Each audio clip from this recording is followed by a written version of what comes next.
Comment trouver un mentor pour vous aider à aller plus loin, plus vite, plus fort dans votre carrière d'entrepreneur? Pour illustrer mon propos, je vais vous conter l'histoire d'un vieux proverbe zen. Il s'agit de la rencontre entre un maître d'armes, épéiste, et un jeune étudiant. L'échange donne à peu près ceci. Combien de temps cela me prendrait-il pour devenir un expert avec vous demanda le jeune élève. 10 ans, répondit le maître. Je n'ai pas autant de temps à consacrer, dit l'étudiant. Je veux être, disons maintenant, juste bon, rapidement. Et si je travaillais très dur et que je me consacre entièrement à la tâche, combien de temps cela me prendrait-il? Dans ce cas, si vous souhaitez simplement être bon et pas un expert, et que si vous travaillez très dur et que vous vous consacrez entièrement à la tâche, cela vous prendra environ 30 ans, dit le maître. Mais c'est encore plus long, dit l'étudiant, avec une certaine perplexité. Je viens de vous dire que j'étais pressé. Et le maître répond, justement, les étudiants pressés finissent par prendre encore plus de temps que nécessaire pour apprendre ce qui est devant eux. Pourquoi je vous ai raconté cette anecdote, ce vieux proverbe zen? Parce qu'aujourd'hui, on va parler, comme vous l'avez compris, du mentorat. Et plus exactement, les raisons pour lesquelles vous n'avez pas de mentor. Presque chaque semaine, je reçois à travers les réseaux sociaux, LinkedIn et autres, des demandes, des sollicitations pour me demander des conseils divers et variés. Malheureusement, je n'ai pas le temps matériel de répondre à ce type de sollicitations parce que cette année, j'ai tout simplement choisi de me concentrer sur d'autres priorités. Mais même si j'acceptais de devenir un mentor hyperactif, les journées ne font que 24 heures et je ne pourrais pas être absolument présent sur tous les plans. Et donc du coup, lorsque j'indique que je ne peux pas tout simplement avoir du temps disponible pour consacrer à recevoir ou répondre à toutes ces demandes par mail, la plupart des personnes me demandent, ils le comprennent d'ailleurs, comment est-ce que je peux trouver quelqu'un d'autre pour pouvoir me guider, quelqu'un d'autre avec qui je pourrais entretenir un type de relation mentor-mentoré, qui est d'ailleurs une très bonne question. Mais pour être brutalement, je dirais direct et honnête, les chances pour vous de trouver un mentor sont minces. Et je vais vous expliquer pourquoi. Problème numéro 1, c'est qu'on a, un problème sur la définition du mentorat. Et très souvent, on a une version, une définition qui est très très étriquée. Je vais vous expliquer pourquoi. Lorsque la plupart des gens utilisent le terme de mentor, ils entendent en réalité une relation de coaching individuel avec une personne plus âgée et souvent plus expérimentée. Ça peut être de manière, informelle, c'est-à-dire quelqu'un qui va pouvoir les conseiller de manière ad hoc, ou alors de manière formelle, c'est-à-dire quelqu'un qui va être disposé à les rencontrer sur une base régulière avec des rendez-vous qui seront planifiés et pris à l'avance. Peu importe la manière que ça s'organise, que ce soit formel ou informel, ce qu'il faut comprendre, c'est que la demande en fait dépasse l'offre disponible. Il y a bien entendu des organisations qui existent, qui permettent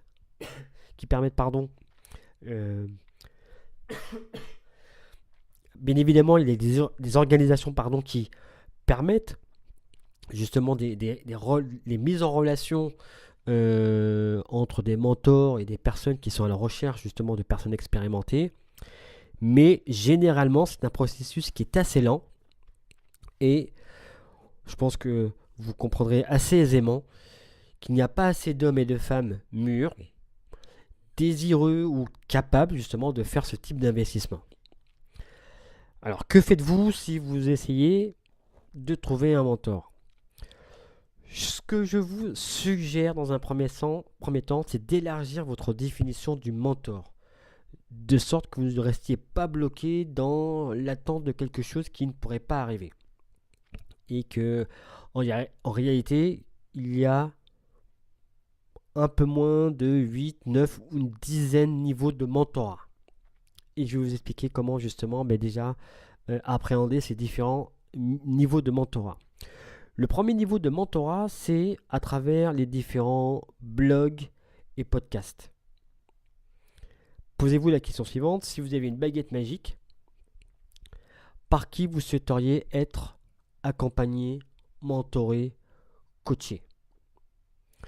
Et il y a de très fortes chances que ces personnes-là ont un blog où elles publient régulièrement des articles, du contenu, des vidéos sur YouTube, etc. Et qu'ils produisent donc du contenu qui est gratuit. Est-ce que vous en profitez? Est-ce que vous avez accédé justement à cette somme de connaissances qui est abondante et qui est gratuite, qui est offerte sur les différents réseaux? Donc, premier niveau de mentorat, c'est tout ce qui est disponible sur les blogs, les podcasts et les vidéos sur YouTube. Le deuxième niveau, auquel vous avez peut-être pensé, c'est les livres. Il n'y a pas plus grande valeur qu'un livre pertinent, bien écrit. Pour environ 15 euros, vous pouvez accéder au savoir d'un écrivain qui s'est penché sur un thème précis et qui a travaillé son sujet.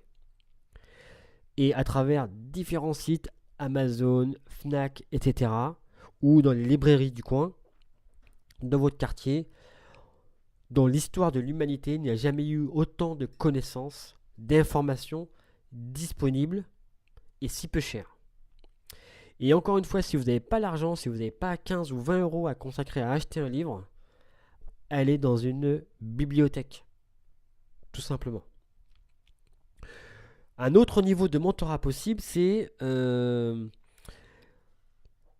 tout simplement le niveau suivant après, je dirais, la lecture. Ce que vous pouvez faire, c'est accéder aux cours payants, justement, d'une de ces personnalités que vous admirez et avec qui vous souhaitez passer du temps. Donc, il y a de très fortes chances que ces personnes qui ont des articles, des blogs, qui ont un site internet, qui ont écrit des bouquins, il y a de très très fortes chances que ces personnes-là proposent des formations payantes à distance.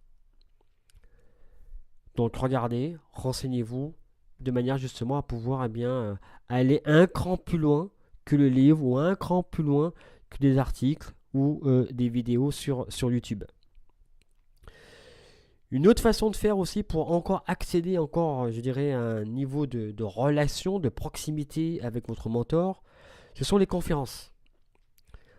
Je ne sais pas pour vous, mais en ce qui me concerne, j'aime bien les interactions en direct avec mes mentors. Donc, dans la mesure du possible, peut-être que la personne avec qui vous souhaitez entretenir une relation de mentor donne des conférences. Évidemment, si la personne est à l'étranger et que vous êtes entre guillemets bloqué en France, ça va être un petit peu difficile. Mais si c'est possible, n'hésitez pas à vous déplacer pour pouvoir justement pouvoir interagir, rencontrer et bénéficier de son savoir-faire, de son savoir tout simplement en direct en assistant à des conférences. Niveau encore supérieur, ce sont les masterminds. Vous avez peut-être déjà lu mes articles ou mes vidéos sur ce qu'est un mastermind. Il y a de plus en plus en ce moment. Le mastermind, qu'est-ce que c'est? C'est une relation de mentor avec ses mentorés. Généralement, ça se fait sur une période qui est assez longue, qui est assez onéreuse, il faut le reconnaître, mais qui vous permet d'interagir directement avec votre mentor et les personnes, parce que ça se fait un travail de groupe, avec les personnes qui connaissent généralement les mêmes difficultés et en tous les cas les mêmes problématiques que vous. Et en fait, le fait de pouvoir, lorsque justement votre mentor répond à une problématique, eh bien, il y a de très fortes chances que vous profitez également justement du savoir, des réponses en tout cas, du mentor. Donc les masterminds. Dans la même veine, vous avez tout ce qui est les sites de membres, les sites sur lesquels vous avez justement choisi d'adhérer, moyennant finance, et vous accédez à un système, je dirais, de forums, et vous bénéficiez bien des contributions des autres membres de cette communauté qui ont choisi, tout comme vous, bien, de vous rapprocher de son mentor. Et donc encore une fois, tout comme le mastermind, bien, vous bénéficiez de cette espèce de combinaison entre les contributions des autres membres qui font vivre avec les apports du mentor cette communauté de manière générale. Généralement, ce sont des frais mensuels qui sont pas très onéreux pour ce coup-ci, mais qui vous permettent néanmoins d'accéder à du contenu de qualité. Si vous êtes prêt à payer pour un mentor, eh bien peut-être que vous offrir les services d'un coach est une excellente option. Pendant plusieurs années, j'ai fait appel à différents coachs pour pouvoir m'accompagner sur différentes thématiques. Alors effectivement, ça a un certain prix, mais je dirais que le fait de pouvoir justement vous faire accompagner face à une problématique et qui vous permet par exemple notamment, juste un exemple, d'optimiser votre productivité, vous permet de rentabiliser le prix du coaching. Donc c'est ce que je recommande à la plupart des personnes, c'est effectivement de pouvoir passer par les services d'un coach pour pouvoir aller plus vite, aller plus loin justement dans votre démarche. Alors, conclusion de tout cela, bien qu'un vrai mentor soit difficile à trouver, ce n'est pas impossible. Et commencez par ce qui est le plus facile pour vous en termes, je dirais, d'accessibilité. D'accord ? Commencez déjà par entretenir une relation, je dirais, distante. Et petit à petit, bien, rapprochez-vous justement de votre mentor. Commencez par lire ses articles. Commencez par commenter par exemple ses articles ou ses vidéos sur YouTube. Commencez à le suivre sur les différents réseaux sociaux de manière à pouvoir vous immerger totalement de sa façon de penser et de faire les choses. Voilà ce que je pouvais vous dire par rapport à cela. Ne restez pas concentré uniquement sur la relation de mentorat traditionnel, classique, individuel. Commencez par déjà, vu ce qu'on a vu par avant, pour pouvoir avoir l'opportunité d'apprendre et je dirais de grandir. Donc, et n'oubliez pas, je vais terminer par ces points-là, c'est que le mentorat, c'est quelque chose que vous faites, c'est pas quelque chose que vous obtenez. En d'autres termes, comme dans toutes les relations humaines, c'est un processus, c'est pas un accomplissement en tant que tel. Donc le mentorat, prenez-le comme une relation flexible, très souvent informelle, qui peut varier d'une personne à une autre. Et autre conseil, suggestion en tous les cas que je peux vous apporter, pendant que vous cherchez un mentor, pendant que vous êtes à la recherche d'un mentorat, n'utilisez jamais le mot. N'arrivez pas brut de décoffrage en demandant à une personne, voulez-vous être votre mentor? Ne parlez pas de mentorat.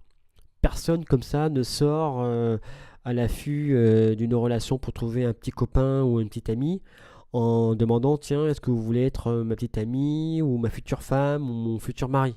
Non. D'accord? Le mentorat, c'est quelque chose qui se développe avec le temps.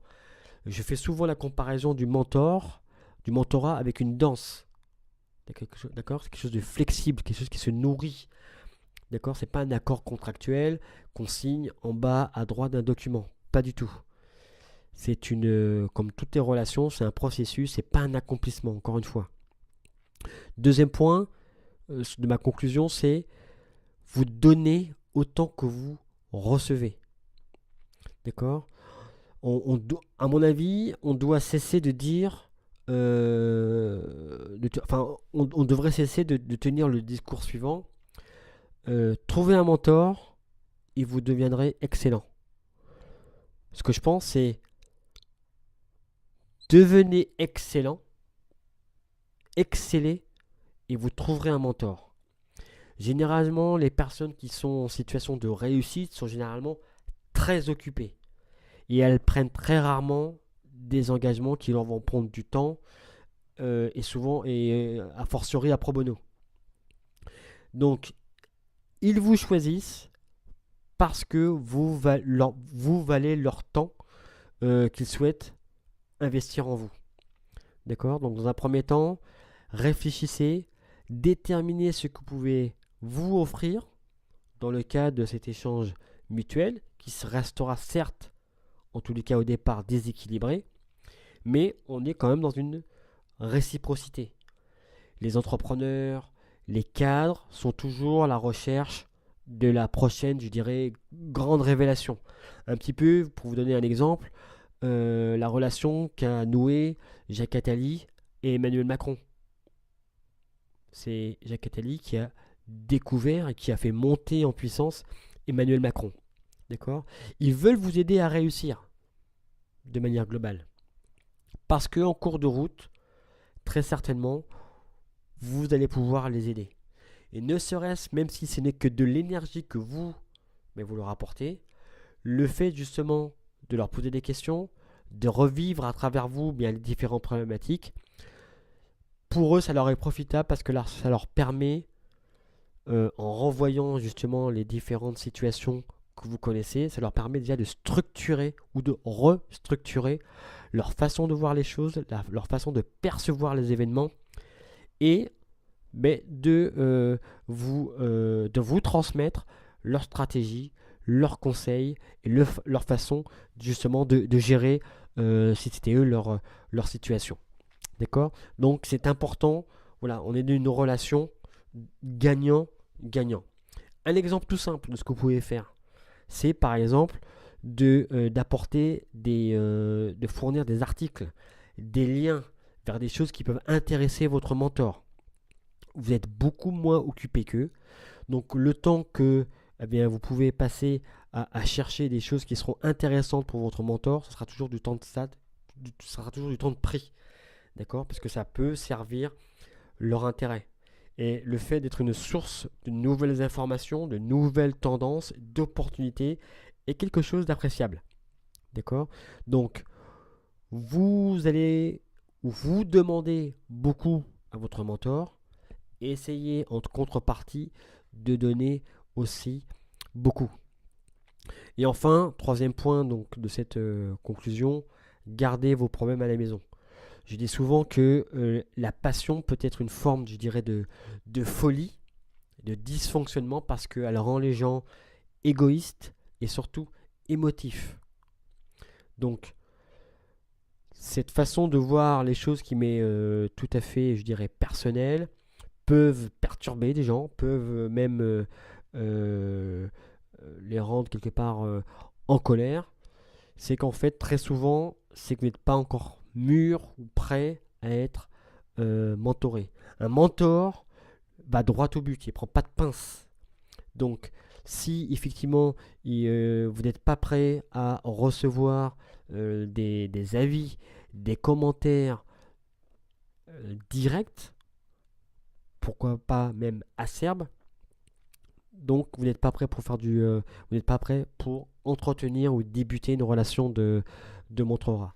D'accord? Donc, gardez vos problèmes de côté. Je ne dis pas qu'ils ne sont pas pertinents, mais gardez la tête froide et démontrez à votre mentor que vous valez la peine du temps qu'ils ont choisi de vous accorder. Prenez du recul, comme dans toute relation. C'est un type de transaction que vous entretenez avec votre mentor. Voilà, donc il y a beaucoup de choses à dire sur le sujet, entre le mentorat, le mentoré. Donc voici un petit peu ce que je pouvais vous dire aujourd'hui sur bien comment pouvoir bien trouver un mentor, comment aller plus loin, parce que le mentor va vous aider à aller plus loin. Ça vous permet justement de prendre des raccourcis. Voilà pour l'épisode du jour et je vous dis à très bientôt pour un nouvel épisode. À très bientôt. Au revoir.